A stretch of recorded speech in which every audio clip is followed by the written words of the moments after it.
Good evening, everyone. We usually tie our identities to certain dreams we once had, when in reality, identity is fluid, not fixed. My name is Cinthia, and I'm standing before you today to reshape this idea. Genuine growth often happens not by adding more to who someone is, but by shedding the identities that no longer fit, allowing an unwritten self to emerge. The idea that follows is simple. Letting go of the version of ourselves is rarely the hardest part. The hardest part is letting go of the identity that a dream created. And when that grip softens, possibilities return. This tension shows up universally. Societies emphasize and reward consistency, decisiveness, clarity. From an early age, we are taught that we need to know exactly who we want to become, long before life has given us the experiences needed for us to make the decision. Families and cultures also emphasize the idea that identity must be singular. Choose one thing, stay on the path, be clear. And it often sounds like guidance, but it becomes pressure, the kind that makes people cling to old identities long before they have outgrown them. And most people stay loyal to these identities not because they still fit, but because society has taught them that changing direction means that you failed at the first one. And this is a conflict that everyone faces, whether or not they have spoken about it. Psychology has been calling our attention to this conflict for decades and its solutions. Carl Jung introduced the idea of individuation, meaning that development happens when we integrate aspects of ourselves that may have been neglected or ignored. William James, on the other hand, argued that identity is plural, not singular, and that we're different selves in different seasons of life. Similarly, Abraham Maslow showed that self-actualization is not a finish line, but a fluid process requiring people to shed versions of themselves as they evolve. And together, these perspectives make one clear claim. Identity only expands when we let go of rigid definitions. And this can be placed into lived experience. When I was little, my dreams didn't feel just like anything. They felt absolute.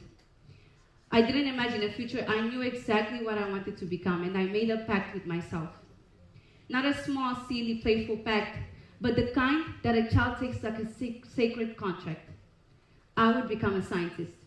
An astrophysicist, a chemical engineer, it didn't matter. I knew it would be science. And through all of that, I danced, I drew, at school, at home, openly and joyfully.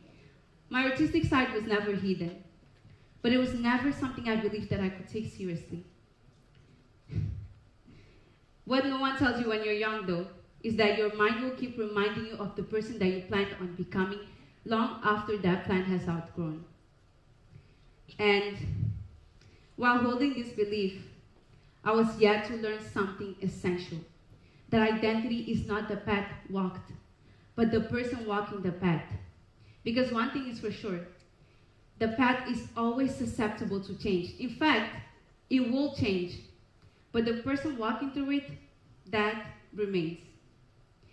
And that's when I had my initial shift. I came abroad. And the scientific path that I imagined was unavailable. Business was the only option. At first, the shift felt like a loss. Before leaving, I had tried business management locally, and I felt deeply disconnected, and my grades showed it.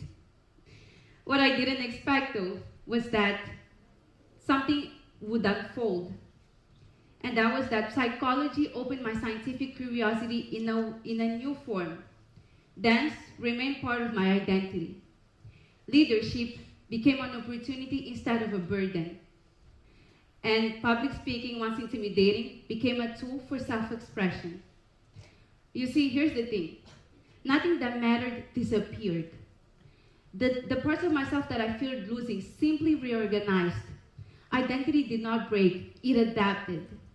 And here's the part that I want to emphasize, because this is where the universal becomes personal again. The younger version of myself believed that identity depended on titles and predetermined paths. Today, identity feels rooted in presence, curiosity, and traits. What I did not expect was for business to open so many doors to parts of myself that I had never explored. I became more flexible. I became more expressive. I became more curious instead of rigid. The girl that thought she was too logical began finally experimenting again. The girl that thought she was too technical to be creative discovered how artistic business actually is. The girl that thought that leadership meant commanding people and promised herself to never be on the forefront of anything became the leader of a business club at BAU Cyprus. Not by force, but through connection. And the girl that thought that dancers couldn't be taken seriously not only signed up for a dance competition last month, but is standing right in front of you today, expressing another part of her identity and passion, which is speaking. This contrast is not to show that I abandoned myself, but it is to show that I was becoming someone that I never thought I could be. Many of us assume that when a dream collapses, we have to collapse with it. But the collapse of a plan does not have to mean the collapse of the self. Most of the emotional pain comes not from the change itself, but from the belief that we are betraying an earlier version of ourselves or disappointing that people that recognize that version. This is why unlearning is so difficult, because it requires challenging societal, cultural rules about stability, success, and identity. So how does one make this shift intentionally? Unlearning becomes practical only when we begin with awareness. Notice when an identity is being forced.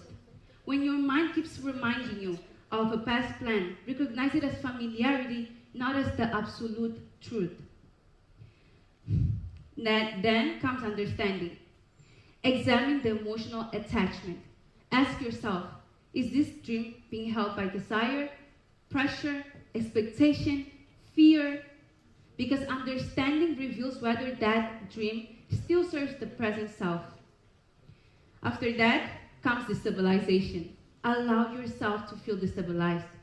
The uncertainty that comes with letting go is not a sign of failure. It is evidence that your identity is updating. And finally, experiment. Allow yourself to experiment. Experiment this next version in small ways. See what feels aligned. See what doesn't anymore. Let experience rather than memory, rather than fixed ideas, lead. Here's my final message, ladies and gentlemen. Your identity is not a promise made in childhood. It is not a single direction that must remain unchanged. It is a living trajectory shaped by the courage to shed what no longer fits. Because genuine growth is not about becoming everything that you promise yourself once to be. Genuine growth is about becoming everything that is still possible now. Changing direction does not diminish anyone. It expands them. What disappears is not the self, but the limitation you placed upon yourself. Shedding is not loss. Shedding is liberation.